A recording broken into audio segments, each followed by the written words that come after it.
우리 잠시 함께 추억 여행을 한번 떠나보도록 하겠습니다. 여러분, 학창 시절로 한번 돌아가 볼게요. 학창 시절에 다들 체육대회, 저희 때는 운동회라고 했죠. 운동회, 체육대회 했던 경험들이 있으시죠? 한번 그때를 한번 생각해 보십시오. 어땠습니까? 체육대회 하면, 운동회 하면 어떤 기억이 나시나요? 네, 아마 다들 좋은 추억이 한두 가지쯤은 있을 거라고 생각합니다.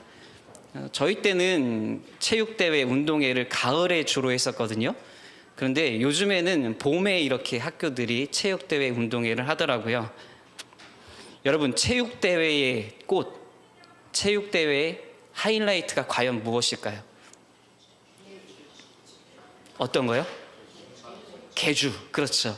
계주. 그래서 보면 항상 체육대회, 운동회 때 맨 마지막에 하는 순서가 뭐였습니까?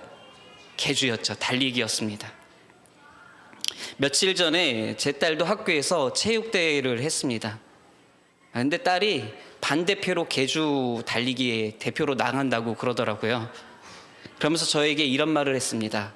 아빠, 달리다가 넘어지면 어떡하지? 네. 그래서 제가 그랬죠. 안 넘어질 거야. 걱정하지 마.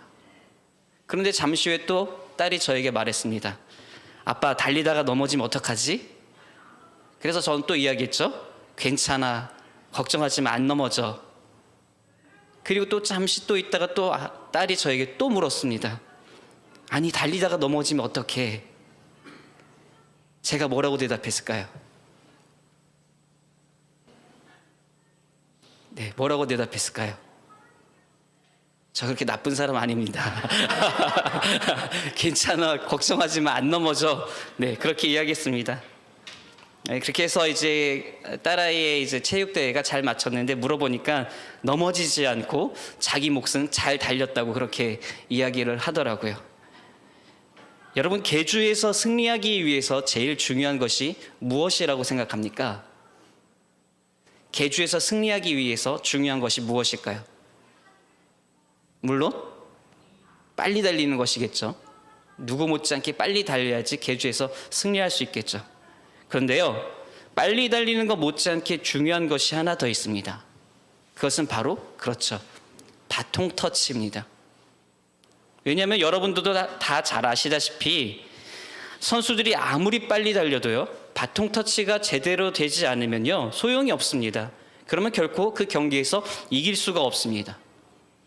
그래서 실제 계주 선수들도 훈련을 할 때 달리는 연습과 함께 그에 못지않게 중요성을 가지고 한 훈련이 바로 바통을 터치하는 이 훈련을 집중적으로 한다고 합니다.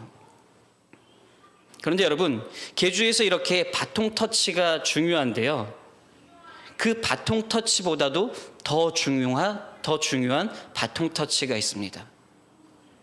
그럼 그것이 무엇이냐? 바로 신앙의 바통 터치입니다. 신앙의 바통 터치. 신앙의 바통 터치는 그 형태에 따라 크게 두 종류가 있습니다. 먼저 첫 번째는 전도와 선교를 통해서 이웃에게 복음을 전하는 수평적 바통 터치입니다. 디모데후서 2장 1절과 2절을 보면요, 사도 바울이 영적인 아들 디모데에게 이렇게 권면을 했습니다. 우리 함께 한번 읽어볼까요? 한 목소리로요. 시작.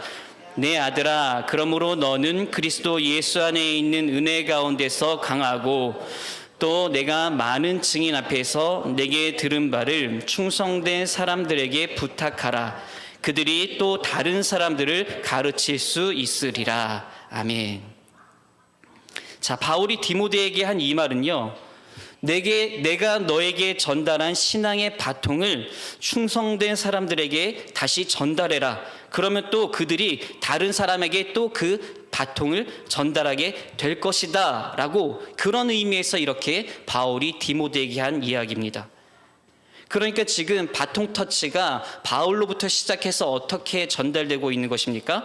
바울이 디모데에게 신앙의 바통 터치를 했고, 디모데가 다시 충성된 사람들에게 그 신앙의 바통 터치를 하고, 그 충성된 사람들은 또 다른 사람들에게 그 바통을 넘겨주라, 그렇게 권면하고 있는 것이죠.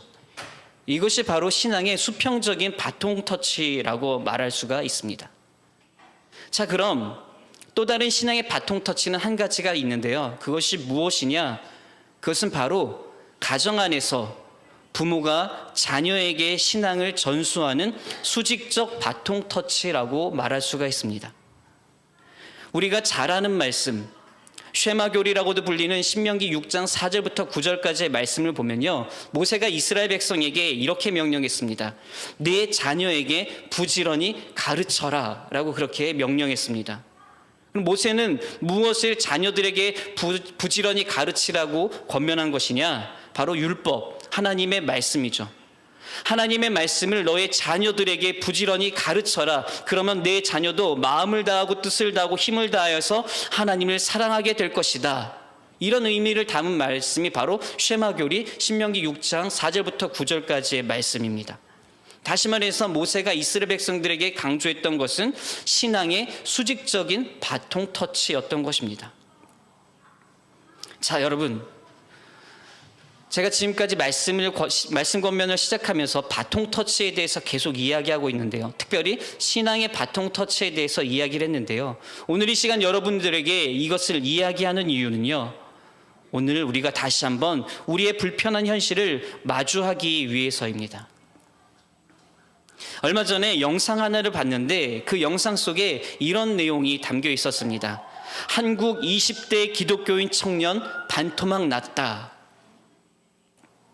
무슨 이야기인지 조금 더 자세히 보니까요, 한국의 20대 청년들 중 기독교인의 인구 비율이 5년 만에 반으로 줄어들었다라는 그 내용이 주된 내용이었습니다. 그 영상을 보고 자료를 찾아보니까요, 정말 그 말이 사실이었습니다. 목회데이터 연구소의 분석에 따르면 2017년에 우리나라 20대 청년들 중 기독교인, 개신교인의 인구 비율이 약 21%였는데요. 5년이 지난 2022년의 그 결과를 보니까 그 비율이 정말 절반가량 하락하여서 11%에 그쳤습니다. 그리고 더 안타까운 것은요, 그 수치가 계속해서 하락해서 가장 최근 자료인 2024년의 집계를 보니까 20대 청년들의 크리스천 비율이 이제는 약 9%로 한 자릿수로 이제 떨어지고 말았습니다. 그러니까 현재 우리나라 20대 청년들 중 크리스천이 전체 10명 중에서 1명도 채 안 되는 그런 현실로 변하고 만 것입니다. 청년 크리스천들이 참으로 귀하고 귀한 시대가 되고 만 것이죠. 지금 우리가 함께 드린 이 예배 자리에도 청년들이 있는데요. 지금 우리 주위에는 이 청년들이 이 시대 속에서, 이 세대 속에서 참으로 귀한 청년들입니다. 마치 멸종위기종 같은 존재들입니다. 천연 기념물이라고도 할 수 있죠. 네, 우리 옆에 계신 청년들 한번 바라볼까요? 네, 천연 기념물입니다. 10명 중에 1명도 채 안 되는 그런 사랑스럽고 귀한 존재들이죠. 여러분, 이런 안타까운 우리의 현실이 무엇을 말해주고 있는 것일까요? 바통 터치가 제대로 안 되고 있다는 것을 말해주고 있는 것입니다. 우리 신앙의 바통 터치가 고장났다는 것입니다. 그 바통 터치가 수평적이든 수직적이든 그것이 제대로 이루어지지 못하고 있다는 것을 말해주고 있는 것입니다. 그런데 사실 우리가 이것을 전혀 예상하지 못했던 것은 아닙니다. 시대의 흐름, 시대의 분위기를 볼 때 우리는 어느 정도 오늘 우리의 현실을 예상하고 짐작하고 있습니다. 그렇다면 오늘 이런 우리의 불편한 현실 속에서 실패한 바통 터치의 현실 가운데 우리는 과연 어떻게 해야 할까요? 5월은 가정의 달이라고 하죠. 가정의 달을 맞아 우리는 우리의 가정이 믿음의 가정으로 더욱 건강하게 신앙의 바통 터치를 이루도록 하기 위해서 어떻게 해야 할까요? 또 가정을 넘어서는 이 어렵고 힘든 시대 속에서 우리가 우리의 다음 세대들에게 건강하게 신앙의 바통 터치를 이루기 위해서 우리 각자는 과연 어떻게 해야 할까요? 오늘 이 시간을 통해서 우리가 다시 한번 이것들을 함께 고민하고 생각해보고 나눴으면 좋겠습니다. 여러분, 하나님은 꿈이 있으실까요? 하나님의 꿈, 하나님의 드림. 사실 이 말은 신학적으로 볼 때 결코 맞는 말, 맞는 표현은 아닙니다. 왜냐하면 꿈이 어떤 의미를 가지고 있습니까? 꿈이라는 것은 보통 현재 내가 갖지 못한 것을 바라거나 미래에 이루고 싶은 목표 또는 소망을 의미할 때 그것을 우리가 꿈이라고 이야기를 하죠. 그런데 완전하신 하나님, 모든 것의 주인 되시는 하나님께 결핍, 부족이 있어서 하나님께서 꿈을 꾸실까요? 결코 아니죠. 그래서 신학적인 의미로 볼 때 하나님의 꿈, 하나님의 드림은 결코 맞는 표현이 아니라고 할 수 있습니다. 그런데 그럼에도 우리가 하나님의 꿈이라고 말하고 하나님의 드림이라고 그렇게 표현하는 것은요, 이것은 하나의 신인 동영론적인 표현으로 하나님의 의지를 나타내고 표현하고 있는 것입니다. 그렇다면 그런 의미에서 하나님의 꿈, 하나님의 드림은 과연 무엇일까요? 말씀 권면을 시작하면서 계속 바통 터치에 대해서 이야기를 했는데, 여러분, 이 바통 터치, 이것이 바로 우리를 향한 하나님의 꿈, 하나님의 드림이라고 말할 수 있습니다.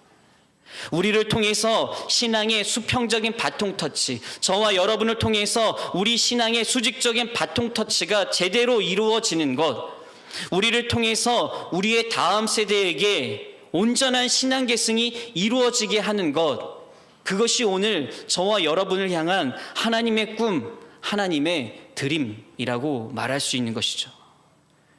그렇다면 여러분, 그 하나님의 꿈을 위해서 저와 여러분이, 우리 모두가 할 수 있는 것이 과연 무엇일까요? 오늘 우리가 잘 아는 말씀, 로마서 12장 1절과 2절의 말씀을 본문으로 정해서 함께 읽었는데요, 오늘 우리가 함께 읽은 이 본문 말씀 속에 우리가 하나님의 꿈을 위해서, 하나님의 드림을 위해서 할 수 있는 것이 이 말씀 속 안에 기록되어 있습니다. 그렇다면 그것이 과연 무엇이냐? 우리 본문 1절 말씀을 다시 한번 함께 한 목소리로 읽어보겠습니다. 시작. 그러므로 형제들아, 내가 하나님의 모든 자비하심으로 너희를 권하노니 너희 몸을 하나님이 기뻐하시는 거룩한 산 제물로 드리라. 이는 너희가 드릴 영적 예배니라. 아멘. 사도 바울이 로마 교회 성도들에게 한 이 말 속에 오늘 우리가 깨달아야 할 영적 진리, 영적 교훈이 담겨져 있습니다. 그것이 과연 무엇이냐? 여러분, 지금 바울이 우리에게 뭐라고 권면하고 있습니까? 이 1절 말씀 속에 바울이 로마 교회 성도들 뿐만 아니라 오늘 이 자리에 있는 저와 여러분에게 뭐라고 명령하면서 권면하고 있습니까? 드리라고 이야기하고 있습니다. 너희 몸을 하나님이 기뻐하시는 거룩한 산 제물로 드리라. 너희 몸을 하나님이 기뻐하시는 거룩한 산 제물로 드리라. 하나님의 꿈, 하나님의 드림을 위해 오늘 우리가 해야 할 일, 그것은 바로 나를 드리는 것이구나. 하나님의 드림은 나의 드림이구나. 이것이 바로 오늘 말씀 권면의 주제입니다. 하나님의 꿈은 나를 드리는 것입니다. 16장으로 이루어진 로마서는 내용에 따라 크게 두 개로 구분되어집니다. 1장부터 11장까지와 그리고 12장부터 16장까지이죠. 로마서의 전반부인 1장부터 11장까지는 사도 바울이 하나님의 구원과 은혜에 관하여 설명하는 교리에 해당되는 내용들이고요. 그리고 이어지는 12장부터 마지막 16장까지는 그 교리를 바탕으로 해서 믿음의 성도들이 어떤 삶을 살아야 하는지 그 실천에 대해서 설명하고 있는 부분이 이 후반부 부분입니다. 그런데 여러분, 오늘 우리가 함께 읽은 성경 본문 말씀이 로마서의 후반부 실천편에 해당되는 부분인데요, 그렇다면 이 실천편에 해당되는 부분이 시작하면서 가장 첫 번째로 등장하는 단어가 무엇입니까? 바로 그러므로라는 이 접속사입니다. 오늘 본문이 그러므로라는 이 접속으로 시작하는데요, 이 접속으로 오늘 본문 말씀 시작하는 이유는 앞에서 11개의 장에서 걸쳐서 설명한 하나님의 구원과 그 자비하심, 그 은혜를 입은 자라면 이제 마땅히 당신들이 나타내야 될 반응이 무엇이라고 이야기하고 있느냐, 그것을 연결해주고 설명해주고 있는 말씀이 바로 오늘 우리가 함께 읽은 12장 1절과 2절의 본문 말씀이라는 것이죠. 그런 본문 속에서 사도 바울이 하나님의 이 은혜를 입은 자들이여 어떻게 하라고, 실천적으로 어떻게 하라고 권면하고 있습니까? 그것이 바로 드리라는 것입니다. 무엇을 드려야 하느냐? 당신의 몸을, 여러분의 몸을, 우리의 몸을 하나님께 거룩한 산 제물로 드려야 한다라고 그렇게 이야기하고 있는 것이죠. 여러분, 다시 한번 사도 바울의 권면을 여러분들에게 전해드리겠습니다. 그러므로 형제들아, 내가 하나님의 모든 자비하심으로 너희를 권하노니 너희 몸을 하나님이 기뻐하시는 거룩한 산 제물로 드리라. 바울이 우리에게 우리의 몸을, 여러분의 몸을 하나님께 거룩한 산 제물로 드리라고 이야기합니다. 그럼 우리 몸을 거룩한 산 제물로 드린다는 것이 구체적으로 어떻게 하라는 것일까요? 이 말이 문자 그대로 우리 몸을 하나님께 제물로 바치라는 것일까요? 마치 구약 성경에서 우상 숭배자들이 몰록이나 밀곰, 그모스 같은 신들에게 인신 제사를 했던 것처럼 그렇게 우리 몸을 하나님께 인신 제사로 드리라는 그런 의미일까요? 당연히 아니죠. 그럼 우리 몸을 거룩한 산 제물로 하나님께 드리라는 것이 구체적으로 어떻게 하라는 것이냐?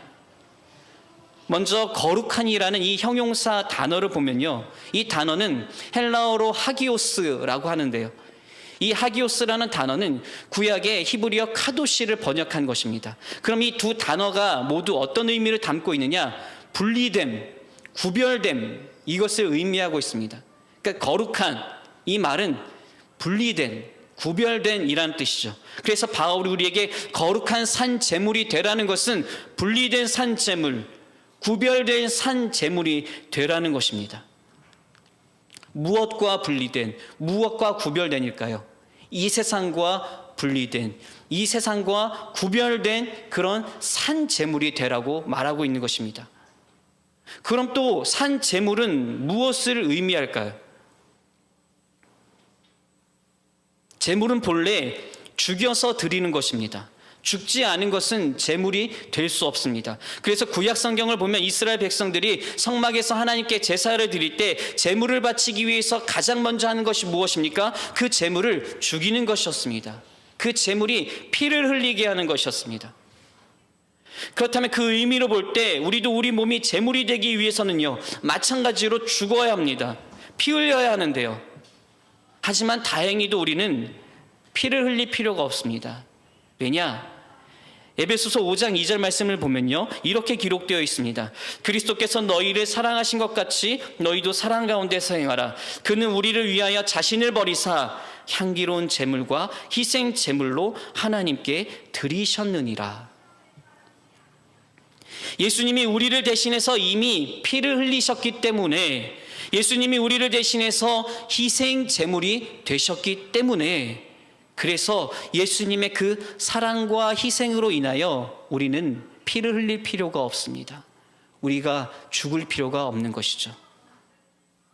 그래서 사도 바울이 우리에게 권면할 때 우리 몸을 그냥 제물로 드리라고 말한 것이 아니라 하나님이 기뻐하시는 거룩한 산 제물로 드리라라고 이렇게 이야기한 것입니다. 피 흘리는 제물이 아닌 살아있는 제물, 즉 우리의 숨쉬는 모든 삶이 하나님께 온전히 드려진 제물 같은 삶이 되라는 것이죠. 그래서 유진 피터스는 본문을 메시지 성경에서 이렇게 번역했습니다. 여러분의 매일의 삶, 일상의 삶, 자고 먹고 일하고 노는 그 모든 삶을 하나님께 헌물로 드리십시오. 이게 바로 산제물이 되라는 의미입니다. 우리의 모든 삶, 매일의 삶, 예배드리는 거룩한 이 한 시간뿐만이 아니라 우리의 매일의 모든 순간순간들, 자고 먹고 일하고 노는 것까지 그 모든 우리의 삶을 하나님께 드리라는 것이죠. 사랑하는 성도 여러분, 사도 바울이 우리에게 우리 몸을 하나님께 거룩한 산 제물로 드리라고 한 이 권면은 우리의 모든 삶을 구별해서 하나님께 온전히 드리라는 것입니다. 예수님이 흘리신 그 보혈을 의지하여서 그 사랑과 희생에 감사하며 그 은혜에 감사하며 세상 사람들과 구별된 삶으로 하나님을 위한 삶을 살라는 것입니다. 이 자리에 계신 여러분 모두가 이 사도 바울의 권면대로 하나님을 위한 구별된 삶, 하나님을 위한 거룩한 산 제물이 되시기를 주님의 이름으로 축복합니다. 그렇다면 여러분, 우리가 바울의 권면대로 구별된 산 제물이 되기 위해 실제 우리 삶의 현장에서 우리는 과연 어떻게 해야 할까요? 그 방법을 사도 바울이 이어지는 본문 2절에서 설명하고 있는데요. 우리 2절 말씀을 다시 한번 함께 읽어보겠습니다. 시작. 너희는 이 세대를 본받지 말고 오직 마음을 새롭게 함으로 변화를 받아 하나님의 선하시고 기뻐하시고 온전하신 뜻이 무엇인지 분별하도록 하라. 아멘. 여러분, 이 2절 말씀에서 핵심 키워드가 무엇일까요? 그것은 분별하라는 것입니다. 무엇을요? 하나님의 뜻을. 그런데 여러분, 하나님의 뜻을 분별한다는 것이 어떻게 하는 것을 의미할까요? 이 말을 좀 더 이해하기 쉽게 메시지 성경을 보는 것이 좋은데요.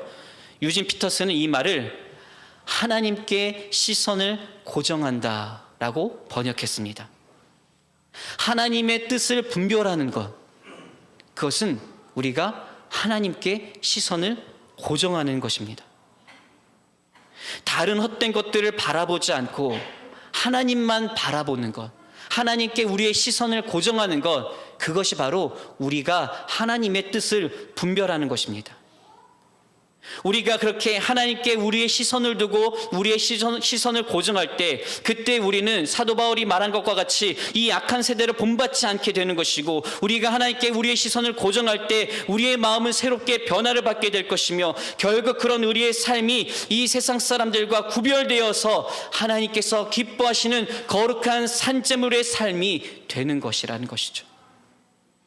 그래서 그런 우리의 향기로운 삶을 하나님께 드리는 것, 이것이 바로 우리를 향한 하나님의 꿈, 하나님의 드림이라고 말할 수 있는 것입니다. 그래서 여러분, 오늘 로마서 본문 말씀을 바탕으로 오늘 말씀 권면의 핵심 포인트를 짧게 요약하면 이렇게 말씀드릴 수가 있습니다. 하나님의 드림은 나의 드림입니다. 하나님의 꿈은 우리 모두가 우리 자신을 거룩한 산 제물로 하나님께 올려드리는 것입니다. 우리 매일의 삶이, 우리의 모든 순간이 하나님께 시선을 고정하는, 하나님께 기쁨을 드리는 그러한 삶이 되는 것, 이것이 바로 저와 여러분을 향한 하나님의 꿈이요 하나님의 드림이라고 말할 수 있는 것입니다. 자, 그럼 이제 여러분 다시 바통 터치 이야기로 잠시 돌아가 볼까요? 앞서 신앙의 바통 터치, 신앙의 수평적 바통 터치, 수직적 바통 터치가 이 세대 가운데 잘 이루어지지 않고 있다고 했는데요. 그 이유가 무엇일까요? 목회데이터 연구소의 발표에 따르면요, 우리나라 청소년들과 청년들이 교회를 떠난 이유 중에서 가장 첫 번째 되는 큰 이유가 무엇이라고 이야기했느냐? 바로 부모 때문이라고 이야기했습니다. 부모의 이중적인 모습 때문에, 부모가 교회에서 보여주는 모습과 일상에서 보여주는 모습이 너무도 달라서 그 온도차가 너무도 커서, 그래서 교회가 싫다고, 교회가 싫어졌다고 그렇게 이야기하고 교회를 등지고 떠났다고 그렇게 이야기했습니다. 그런데 여러분, 이 땅의 청소년과 청년들이 교회를 떠나는 이유는요, 꼭 부모 때문만이 아닙니다. 부모를 포함한 우리 모두 때문입니다. 우리가 우리의 다음 세대들에게 보여주는 모습이 오늘 본문 말씀 속에 사도 바울이 권면한 향기로운 삶과는 너무도 거리가 멀기 때문에, 그런 우리 때문에 우리의 다음 세대가 교회를 등지고 하나님을 등지고 떠나고 있는 것이죠. 사도 바울은 우리에게 하나님께 시선을 고정하여서 세상 문화와 세상 사람들과 구별된 아름다운 향기로운 삶으로 하나님께 당신들의 삶을 드리십시오라고 그렇게 권면했는데, 그런데 실제 우리들의 삶을 돌아보니 우리의 삶은 그런 향기로운 삶이 아니라 썬데이 크리스천, 주일 1시간에만 반짝 그저 크리스천으로 변신하고 일상으로 돌아갈 때는, 교회의 문턱을 넘어설 때는 다시금 세상 문화와 세상 사람들과는 전혀 구별되지 않는, 어쩌면 그보다도 더한 삶으로 돌아가 전혀 향기로운 삶을 살지 못하고 있기 때문에, 그래서 그런 우리들의 삶을 우리의 다음 세대가 진절머리 난다고 표현하면서 그래서 교회를 등지고 떠나고 있는 것이 우리의 오늘 현실이고, 그 모습으로 인하여서 우리의 신앙의 바통 터치가 실패하고 있는 것입니다. 우리의 부끄러운 모습 때문에 우리가 우리 다음 세대 두 손에 온전히 전해주어야 할 믿음의 바통이 바닥으로 떨어지고 있는 것입니다. 그렇다면 여러분, 이제 우리는 어떻게 해야 할까요? 이것이 오늘 우리의 현실인데, 이것이 오늘 우리의 모습인데, 이 속에서 우리는 과연 어떻게 해야 할까요? 떨어진 바통 다시 주어야죠. 떨어진 우리 믿음의 바통 다시금 들어야죠. 그리고 다시 온전히 제대로 우리의 자녀들에게, 이 땅의 청년들에게, 청소년들에게 전달해야 하죠. 그러기 위해서 오늘 사도 바울의 권면에 우리가 다시 한번 집중해야 하는 것입니다. 너희 몸을 하나님이 기뻐하시는 거룩한 산 제물로 드리라. 여러분, 우리는 우리의 시선을 하나님께만 집중해야 합니다. 하나님만 온전히 바라보는 삶이 되어야 합니다. 주일에만 하나님을 바라보는 것이 아니라 우리 길목교회가 추구하는 가치처럼 우리가 우리의 일상의 모든 순간 속에서 제자의 삶을 살아가는 것, 매일매일 모든 순간이 하나님과 함께 동행하는, 하나님을 바라보는 그러한 삶을 살아가는 것, 하나님을 향한 삶이 되는 것, 그러면 우리는 자연스럽게 이 시대와 문화의 거짓된 영향 속에서 벗어나게 될 것이요, 그러한 삶을 살 때 우리의 마음은 새롭게 변화될 것이요, 그때 우리는 이 세상과 구별된 하나님이 기뻐하시는 향기로운 아름다운 삶으로 변화될 것입니다. 그렇게 우리의 삶이 변화될 때, 그렇게 우리의 삶이 진실한 향기로운 삶이 될 때, 그런 우리의 삶을 누구보다 하나님께서 가장 기뻐하실 것이요, 또 그런 우리의 삶으로 말미암아 신앙의 바통 터치가 제대로 이루어지게 될 것이며, 이로써 우리는 하나님의 꿈을, 하나님의 드림을 이루는 거룩한 하나님의 백성이 될 것입니다. 사랑하는 성도 여러분, 하나님의 꿈, 하나님의 드림이 무엇입니까? 그것은 온전한 나의 드림입니다. 그것은 온전한 여러분의 드림, 우리 모두의 드림입니다. 나의 모든 삶을 하나님께 드리는 것, 우리의 모든 삶을 하나님께 온전히 드리는 것, 우리의 삶이 진정으로 향기로운 삶이 되는 것, 그래서 그런 우리를 통해 우리의 다음 세대에게 신앙의 바통 터치가 아름답게 이루어지는 것, 그것이 바로 우리를 향한 하나님의 꿈입니다. 여러분, 그 하나님의 꿈을 위해 여러분 자신을 향기로운 거룩한 산 제물로 드리시겠습니까? 다시 한번 믿음의 바통 터치를 위해 힘쓰는 여러분들이 되시겠습니까? 하나님의 드림은 나의 드림입니다. 오늘 이 말씀 권면을 통해 다시 한번 믿음으로 결단하며 나아가는 여러분 모두가 되시기를 주님의 이름으로 축원합니다.